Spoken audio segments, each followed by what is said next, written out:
Okay, one more question. The figure shows the modified fringe by experiment of the monochromatic source of the wavelength is 500 nanometer. तो यहाँ पे हमारे पास 500 nanometre है. apparatus is immersed in the water. इस apparatus को हमने immersed water में रखा है. तो रिफ्रैक्टिव एंगल हमारे पास है 2 डिग्री का एंड हमें निकालना क्या है, हमें निकालना है फ्रिंज विड्थ. सो फ्रिंज विड्थ हमें निकालना है. उससे पहले इस क्वेश्चन को सॉल्व करने से पहले मैं आपको इसका कॉन्सेप्ट बताऊंगा, इसकी रिलेशन कैसे निकालते हैं, इसका वैकेंसी तरीका क्या है निकालने का. आफ्टर दैट हम उसके वैल्यूज को पुट करेंगे उस इक्वेशन में. तो देख लीजिए हम इसको सॉल्व कैसे करते हैं. हम यहाँ पे क्या करेंगे, हम एक एक्चुअली ये हमारे पास बाई प्रिज्म होता है, तो हम इस बाई प्रिज्म को यहाँ पे मैं बना लूंगा. ये हमारे पास एक प्रिज्म है बट ये थिन प्रिज्म होता है. इसकी जो हमारे पास यहाँ पे ये सेंटर एक्सिस बनाई जाती है, इधर पे ये हमारे पास सेंटर एक्सिस है. इस एक्सिस के ऊपर यहाँ पे हमारे पास क्या है, इधर पे हमारे पास ऑब्जेक्ट है. ये ऑब्जेक्ट है, जो लाइट यहां से निकलेगी, ऑब्जेक्ट है तो लाइट तो निकल जाएगी, तो लाइट यहां से जाएगी और इस लाइट को बेंड होके ये पैरेलल चली जाएगी इधर से. यहां से और एक लाइट जाएगी, फिर वो पैरेलल चली जाएगी इधर से. आगे इसके ऊपर एक स्क्रीन होती है, जिस स्क्रीन पे ये लाइट स्ट्राइक करेगी. यहां पे लाइट इसके ऊपर स्ट्राइक करेगी. अगर मैं इस पॉइंट को ए पॉइंट मानता हूं और इस पॉइंट को मैं बी पॉइंट मानूंगा, तो ऐसा लग रहा है कि जो लाइट हमारे पास है ये स्ट्रेट आई है, यहां से नहीं आई है, इससे आगे सीधे में आई है, स्ट्रेट आई है ये वाली लाइट.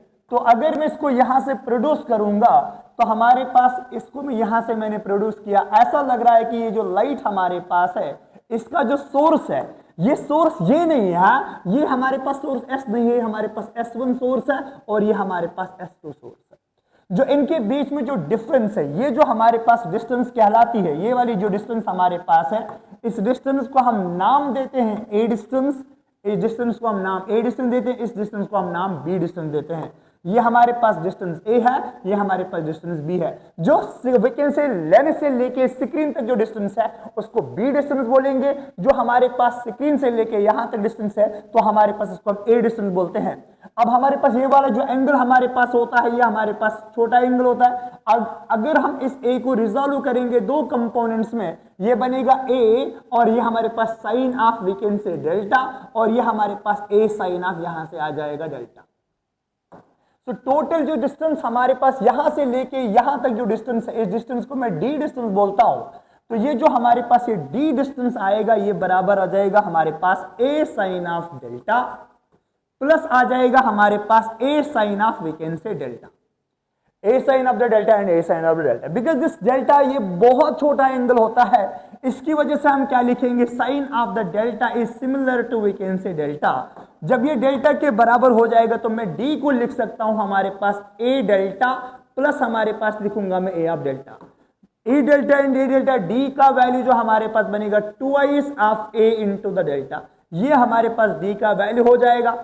अब अगर मैं बात करूंगा ये डेल्टा वैल्यू क्या होता है, हमें ऑलरेडी पता है कि थिन वैकेंसी लेंसेज में जो हमारे पास डिविएशन होता है, वो डिविएशन हमारे पास किसके बराबर होता है, जो हमारे पास डिविएशन हमारे पास बनेगा म्यू -1 इंटू वैकेंसी ए.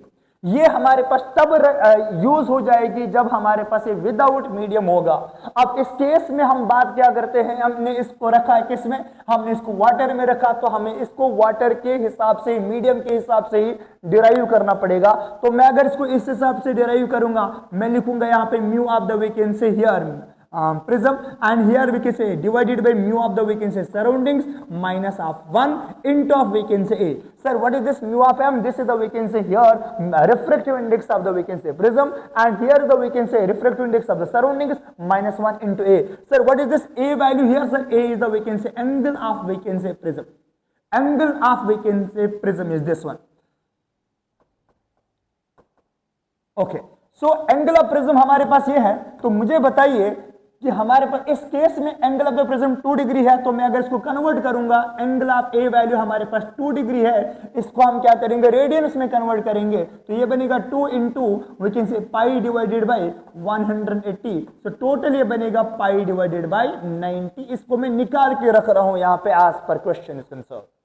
अब क्या करेंगे, इसको लाओ और इसको कंप्लीट, यहां पे इस इक्वेशन को कंप्लीट कर दो। डी का जो वैल्यू हमारे पास बनेगा twice of A is the separation of this one into we can say here delta, delta का जो वैल्यू हमारे पास हो जाएगा वो बनेगा mu of M divided by mu of S minus of 1 into of we can say A. This is the we can say equation, जिस equation को मैं नाम देता हूं डी वैल्यू। सर आप ये क्यों कर रहे हो, आप ये क्यों निकाल रहे हो, बिकॉज हमारे पास जो क्वेश्चन बोल रहा है हमें बताना है फाइंड द फ्रिंज विड्थ, उसके लिए हमारे पास फार्मूला है, जो हमारे पास बीटा वैल्यू होता है, beta is the fringe width, वो हमारे पास किसके बराबर होता है, lambda D divided bye D. अगर आप समझ रहे होंगे यहां से कि मेरे पास डी की जरूरत थी, ये हमारे पास स्क्रीन से लेके स्लिट तक जो डिस्टेंस आएगी वो हमारे पास होता है कौन सा, जो हम इसको हम देते हैं नाम डी वैल्यू, ये हमारे पास डी है कैपिटल डी।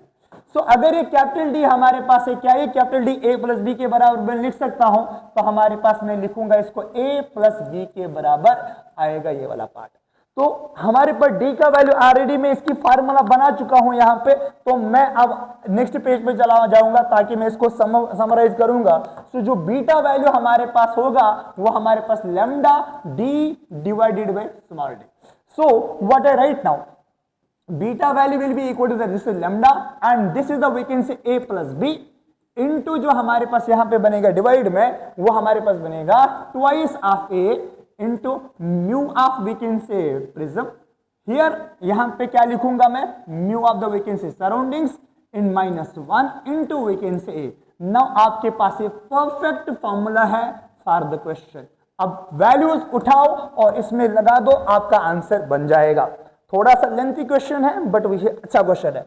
क्या करेंगे हम यहां पे, हमारे पास यहां पे 57.5 है, 92.5 है, तो टोटल अगर हम a प्लस बी की बात करते हैं ये बनेगा 1.5 मीटर, 150 सेंटीमीटर, ये हमारे पास बनेगा 150 सेंटीमीटर और टोटल ये बनेगा हमारे पास 1.5 मीटर। सो अगर मैं बात करूंगा यहाँ पे d का जो वैल्यू हमारे पास आपने लिखा है, d वैल्यू हमारे पास किसके बराबर होगा, a प्लस बी के बराबर, तो ये बनेगा 57.5 सेंटीमीटर प्लस वी कैन से 92.5 सेंटीमीटर, टोटल बनेगा 150 सेंटीमीटर और टोटल ये बनेगा 1.5 वी कैन से मीटर। तो ये चीज आपने निकाल दी। अब हमारे पास क्या चाहिए, lambda value. So lambda value in the question given हमारे पास है, वो हमारे पास 500 नैनोमीटर है, 500 nanometre. I can write this one value that is 500 into 10 raised to the power -9 meter.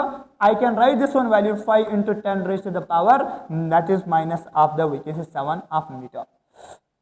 ये भी हमारे पास हो गया। अब हमारे पास और एक क्या चीज चाहिए, हमारे पास d का वैल्यू चाहिए। इसमें हम यहाँ पे वैल्यूज पुट करेंगे। d का वैल्यू हमारे पास क्या है, d वैल्यू हमारे पास है that is 2 into we can say 57.5 divided by 100, because ये हमारे पास सेंटीमीटर में है, इसको मैंने मीटर में कन्वर्ट करा।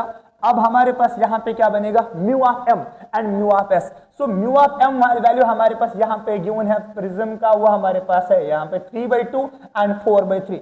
सो हम क्या लिखेंगे यहाँ पे 3 divided by 2 is this one, 4/3 that means we can say 3 divided by 4। तो हमारे पास माइनस बनेगा 1 इनटू बनेगा that means already angle of the prism यहां पे निकाल चुका हूं मैं, that is π/90। I can write here this is the π/90।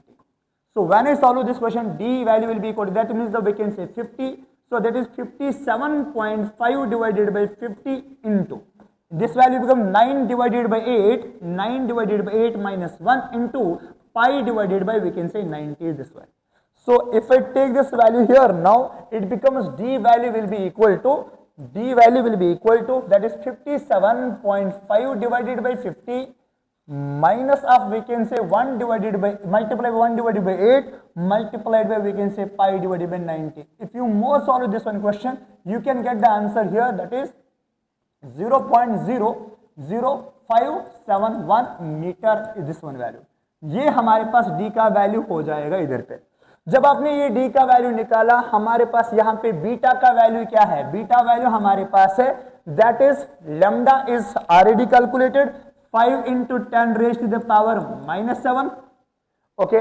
And D का जो वैल्यू हमारे पास है वो हमारे पास 1.5 मीटर है, तो मैं इधर पे 1.5 लिखूंगा। डिवाइडेड बाय हम क्या करेंगे, हम ये डी का जो वैल्यू पुट करेंगे 0.00571 मीटर। जब आपने इसको निकाला यहां पे आपको बनेगा 149.5 माइक्रोमीटर। ये आपके पास आंसर आएगा। इस क्वेश्चन का जो आंसर होगा ये यही है। I think option number 4 is the answer of the question. So question was basically very simple. What is that means we can say, जब भी हमारे पास बाइप्रिज्म का कॉन्सेप्ट आ जाएगा, पहले हम इसकी डेरिवेशन को देख लेंगे कि हमारे पास कहां से इक्वेशन बनी है। पहले मैंने इक्वेशन को निकाला, फिर उसके हिसाब से मैंने यूनिट्स कन्वर्जन किया, फिर उसके बाद यूनिट कन्वर्जन के बाद मैंने इस क्वेश्चन का आंसर आपको दे दिया। ये हमारे पास क्वेश्चन का आंसर हो गया।